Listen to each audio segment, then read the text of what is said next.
Tingin mo? Alam mo yung magnakaw ka pa lang, ang sama na nun. Oo. Pero yung magnakaw ka sa mahirap at sa mga may karamdaman, grabing kademonyohan Oo. yun. At yung Ang kademonyohan lala. nyo na yan, hindi lang kayo magdudusa, pati mga kaapu-apuhan yung magdudusa sa ginawa nyo, mga walang yaka yun. Tsaka isipin mo, di ba, paano ka nakatulog na alam mong kinuha mo yun sa pera ng mga Hindi naman tao? natutulog yung mga addict din yung mga yan. Umaasa doon.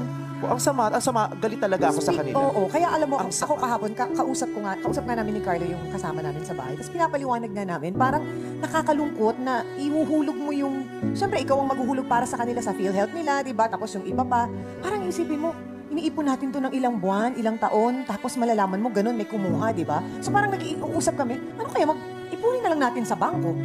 Alam mo pa na mapupunta sa'yo. Sobrang sama. Kaya minsan yung may isip mo, huwag na lang kaya ako magbayad, takbuhan ko na lang kayo ng obligasyon kasi nanakawin lang rin naman nila. Oo. Di ba? O, alam mo, maliman yung nararamdaman ko, pero for me, you don't deserve compassion. Nakakalungkot. Sobrang Deserve nyo ang galit nakakapangilabot. ng lahat ng tao dahil ang sama talaga, no?